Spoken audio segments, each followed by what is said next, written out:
everybody, and welcome to a new episode of Player's Point, the show where we look at a new game each week, review it, and I'll tell you whether or not I think it is a good buy. So for this week's episode, we're going to be looking at the 24th Need for Speed game to hit consoles, called Need for Speed Heat. Need for Speed Heat was released on Xbox One, PlayStation 4, and PC on November 8th, 2019. The game takes place in a Miami-inspired city called Palm City. You arrive in Palm City to take part in the Speed Hunter Showdown, a citywide exhibition which draws in racers to compete in legally sanctioned races throughout the day and illegal street races throughout the night. And Lieutenant Frank Mercer, the leader of the police department's high-speed task force, announces his intent to ruthlessly pursue and arrest all street racers in the city. Throughout the game, you meet many different characters and participate in many races trying to become the king of the Speed Hunter Showdown. Now, let's get into what this game has to offer.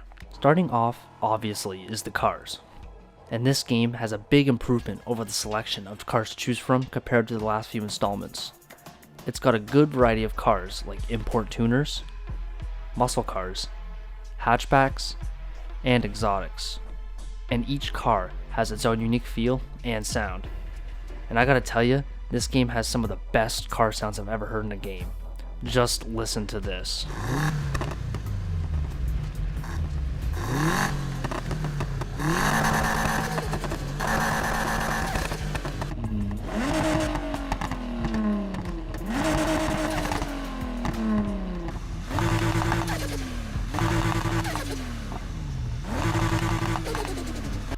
Now let's talk about the customization.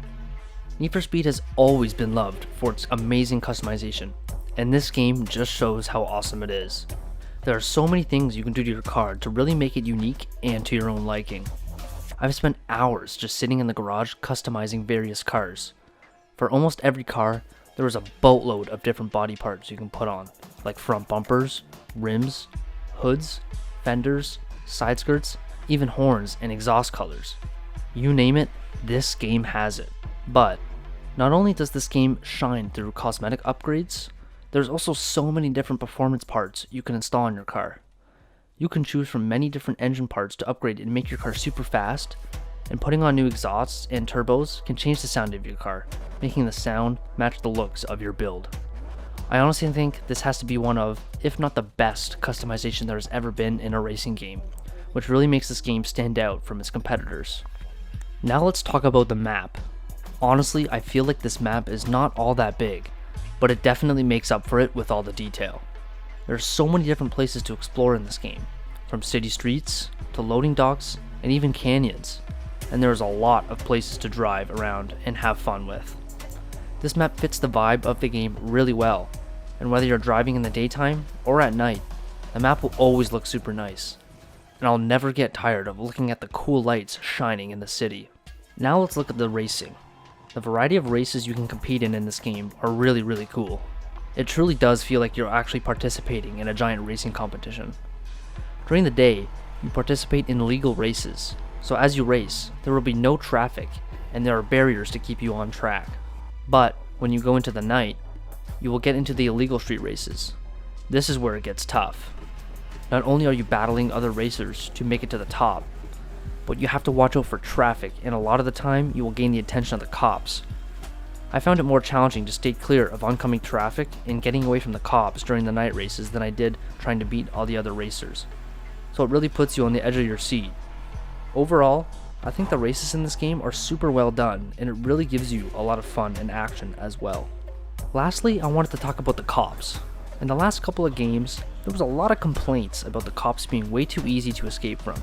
So in Need for Speed Heat, they really amped up the difficulty, and I mean really amped it up. When driving at night, the cops will stop at nothing to take you down. There were so many times when I was scared doing everything I could to get away from the police.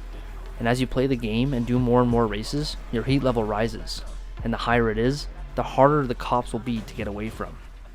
They can drop spike strips and even send out rhinos, which are big trucks that will try to smash you to try and take you down.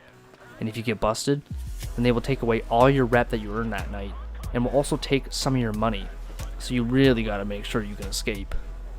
It's always a crazy battle when it comes to the cop in this game, and I honestly think that they did a really good job with the cops and I had a lot of fun trying to escape.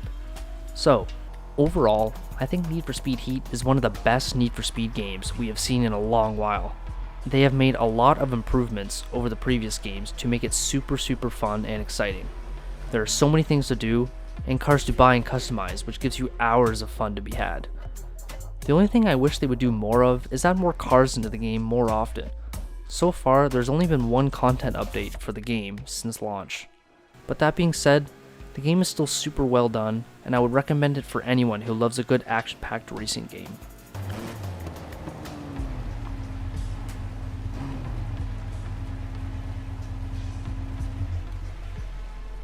Well, that's it for this episode of Player's Point.